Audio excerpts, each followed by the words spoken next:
Assalamualaikum warahmatullahi wabarakatuh. Saya Wahyu Duyatmiko, mahasiswa dari Universitas Pancasakti Bekasi dengan NIM 18721700008 pada Prodi Pendidikan Ekonomi. Pada kesempatan kali ini saya akan mencoba mereview atau merangkum singkat dari pertemuan pertama hingga pertemuan ke-7 pada mata kuliah Manajemen Keuangan dengan dosen pengampu Bapak Karyadi, SPD, MM. Di sini saya akan coba memetakan singkat pokok bahasannya. Ada yang pertama itu ada analisis rasio finansial. Yang kedua ada modal perusahaan dan juga modal kerja. Yang ketiga modal kerja. Yang keempat sumber-sumber penawaran modal dan juga jenis modal. Yang kelima ada biaya penggunaan modal. Yang keenam ada analisis laporan keuangan. Langsung saja ke pokok bahasan selanjutnya. Nah, di sini arti pentingnya analisis laporan finansial. Maksudnya itu adalah mengadakan interpretasi atau menganalisa laporan finansial suatu perusahaan. Menganalisa di sini itu sangat penting. Artinya bagi pihak-pihak yang berkepentingan terhadap perusahaan yang bersangkutan, meskipun kepentingan mereka masing-masing pastilah berbeda. Berikutnya ada macam-macam rasio finansial. Dilihat dari sumbernya ada 3, ada rasio neraca, rasio laba rugi, rasio antar laporan. Dalam rasio neraca itu terdiri dari current ratio, acceptance ratio, current asset to asset ratio, dan sebagainya. Terus pada rasio laba rugi terdiri dari gross profit margin, net operating margin, operating ratio, dan sebagainya. Rasio antar laporan, aset turnover, inventory turnover, receivable turnover, dan sebagainya. Nah, di sini ada jenis-jenis rasio finansial. Ada 4, ada rasio likuiditas, ada rasio solvabilitas, ada rasio aktivitas, dan yang terakhir ada rasio profitabilitas. Lalu apa sih rasio likuiditas? Nah, namanya liquid itu cair. Cair, mencairkan. Nah, untuk mengukur likuiditas suatu perusahaan. Nah, ada rasio solvabilitas untuk mengukur seberapa jauh aktivitas suatu perusahaan yang dibiayai oleh utang. Ada rasio aktivitas. Nah, untuk mengukur sebagaimana atau seberapa besar efektivitas suatu perusahaan dalam mengerjakan sumber dananya. Dan yang terakhir ada rasio profitabilitas, yaitu menunjukkan hasil akhir dari sejumlah kebijaksanaan dan keputusan. Nah, modal perusahaan dan modal kerja. Nah, menurut OJK atau Otoritas Jasa Keuangan, pengertian modal adalah sejumlah dana yang digunakan untuk menjalankan kegiatan usaha. Pada perusahaan di sini umumnya diperoleh dengan cara menerbitkan saham atau kapital. Penjelasan lain terkait modal dalam Kamus Besar Bahasa Indonesia adalah dana yang bisa digunakan sebagai induk atau pokok untuk berbisnis, melepas uang, dan lain sebagainya. Berikutnya ada modal. Modal terdiri dari 2, ada modal aktif, ada modal pasif. Modal aktif itu atau biasa disebut modal konkret ialah modal yang dapat dilihat secara kasat mata dan berwujud. Nah, namanya juga aktif, konkret, bisa dilihat kasat mata dan juga bisa dirasakan. Nah, contoh dari modal konkret itu adalah uang, bahan baku, gedung, tempat usaha, kendaraan, dan lain sebagainya. Namanya berikutnya ada jenis kedua ada modal pasif. Modal pasif atau biasa disebut dengan modal abstrak. Nah, modal usaha di sini tidak dapat dilihat secara kasat mata. Nilainya juga sulit ditakar. Meskipun demikian, modal abstrak sangatlah penting bagi keberlangsungan jalannya suatu perusahaan. Nah, di sini ada modal kerja. Ada konsep modal kerja dipetakan ya. Ada jenis-jenis modal kerja, ada juga perputaran modal kerja. Nah, di sini menurut Rianto dalam buku dasar pembelajaran pembelanjaan perusahaan tahun 2009 halaman 57 terdapat 3 konsep. Di sini ada konsep kualitatif, ada konsep kualitatif, ada konsep fungsional. Lalu pada konsep kualitatif, konsep ini menjelaskan tentang dana yang tertanam dalam dan unsur-unsur aktiva lancar, di mana merupakan aktiva yang sekali berputar kembali dalam kegiatan bentuk semula, di mana dana yang ditempatkan di dalamnya bebas lagi, dan dengan demikian modal kerja menurut konsep ini adalah keseluruhan dari jumlah aktiva lancar. Berikutnya ada konsep kualitatif. Konsep ini didasarkan pada kualitas modal kerja. Nah, pada konsep ini, pengertian modal kerja sendiri itu adalah kelebihan dari aktiva lancar terhadap utang jangka pendek. Nah, yaitu jumlah aktiva lancar yang berasal dari pinjaman jangka panjang maupun dari para pemilik perusahaan. Nah, definisi ini bersifat kualitatif karena menunjukkan tersedianya aktiva lancar yang lebih besar daripada utang lancarnya. Yang terakhir ada konsep fungsional. Konsep ini didasarkan pada fungsi dari dana yang dimiliki dalam rangka menghasilkan pendapatan. Nah, pada dasarnya dana yang dimiliki suatu perusahaan seluruhnya akan digunakan menghasilkan sesuai dengan usaha pokok perusahaan tersebut. Nah, kita ambil contoh di sini ada laba-laba di masa yang akan datang. Misalnya yang diharapkan itu bangunan, mesin-mesin, pabrik, alat-alat kantor dan aktiva lainnya. Di sini ada jenis-jenis modal kerja. Ada modal kerja, kita dulu. Jenis modal kerja menurut Rianto tahun 2009 halaman 61 dalam bukunya Dasar-Dasar Pembelanjaan Perusahaan. Nah, modal kerja dalam perusahaan dapat digolongkan menjadi modal kerja permanen dan juga modal kerja variabel. Di sini ada 5. Ada modal kerja premier, ada modal kerja normal, ada modal kerja musiman, ada modal kerja siklis, ada modal kerja darurat. Lalu pengertian dari modal kerja primer itu apa sih? Jumlah modal kerja minimum yang harus ada dalam suatu perusahaan guna menjamin kontinuitas perusahaan. Hal ini penting karena untuk keberlangsungan perusahaan tersebut dan senantiasa berkesinambungan. Nah, ada modal kerja normal.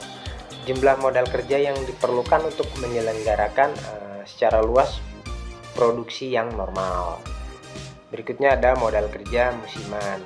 Modal kerja ini yang jumlahnya berubah-ubah karena fluktuatif secara musim. Nah, terus ada modal kerja siklis. Modal kerja yang jumlahnya berubah-ubah disebabkan fluktuasi, hampir sama seperti modal kerja musiman.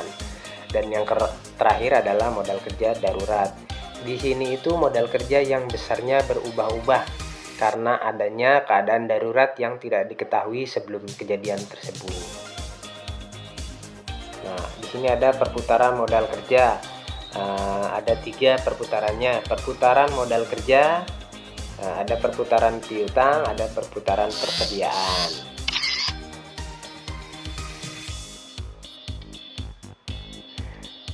Perputaran modal kerja. Nah, di sini memperlihatkan adanya keefektifan modal kerja dalam pencapaian penjualan.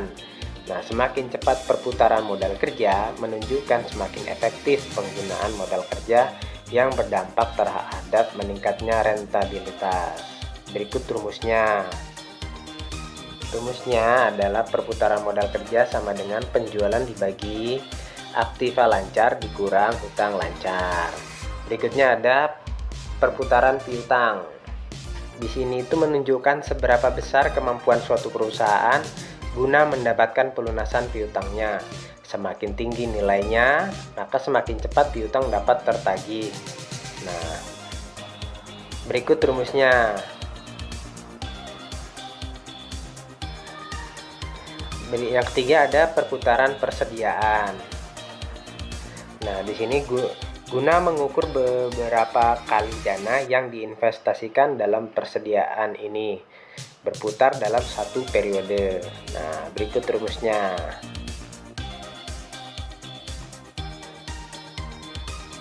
Sumber-sumber penawaran modal menurut asalnya. Nah, di sini ada 4 sumber penawaran modal. Ada modal sendiri, modal yang berasal dari pemilik atau investor perusahaan itu sendiri. Ada modal asing.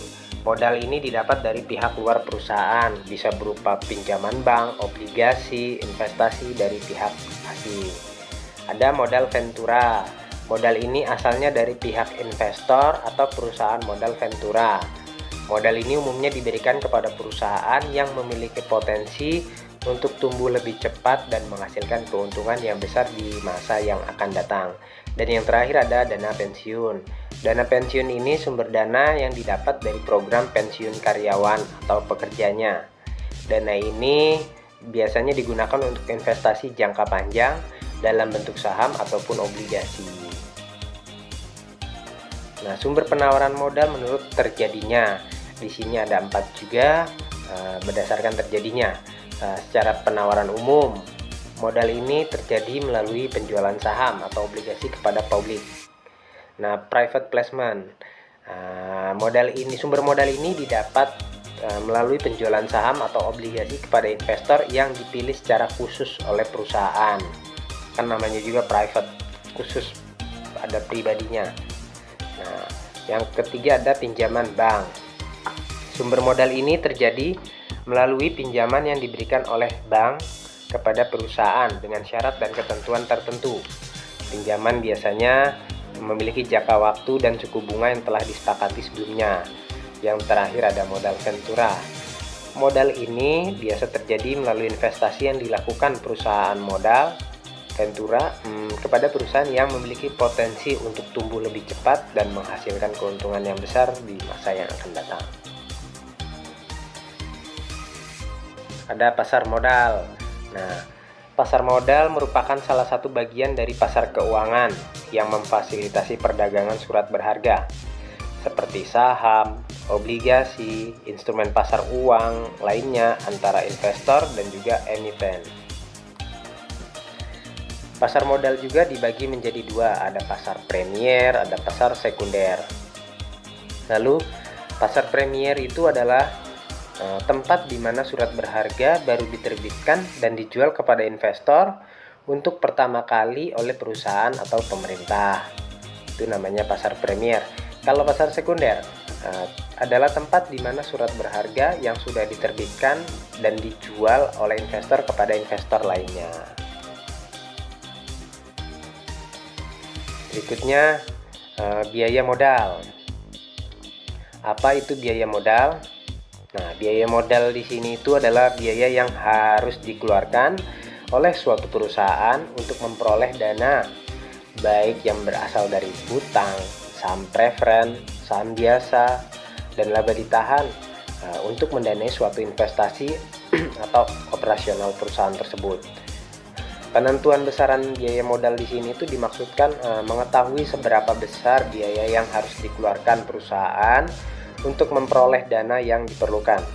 Karena sifatnya sebagai biaya, maka biaya modal juga diartikan sebagai batas minimum tingkat hasil yang harus dicapai perusahaan agar tidak dinyatakan merugi. Nah, di sini ada konsepnya. Biaya modal itu dan bagaimana perhitungannya. Nah, cost of capital atau biaya modal, biaya yang dikeluarkan perusahaan untuk mendapatkan pendanaan. Nah, sumbernya itu ada 2, yaitu secara dari ekuitas dan juga utang jangka panjang. Jadi biaya modal itu adalah gabungan antara cost of equity dan juga cost of debt atau jangka panjang, utang jangka panjang. Itu konsep singkatnya. Seperti itu, gabungan antara cost of equity dan juga cost of debt. Nah, tujuan adanya perhitungan biaya modal. Nah, di sini itu ada 3 tujuannya. Perusahaan dapat mengetahui seberapa banyak biaya yang hendak dikeluarkan untuk mendanai investasi dan mendanai biaya operasional perusahaan. Yang kedua tujuannya adalah memaksimalkan nilai perusahaan dengan cara meminimumkan biaya-biaya yang dikeluarkan oleh perusahaan tersebut.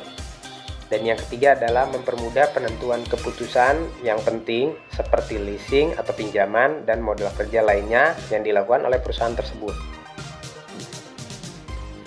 Jenis-jenis biaya modal. Nah, di sini ada 3 jenis-jenis biaya modal. Maksud saya ada 2. Ada biaya secara individu dan juga biaya secara keseluruhan. Nah, biaya secara individu.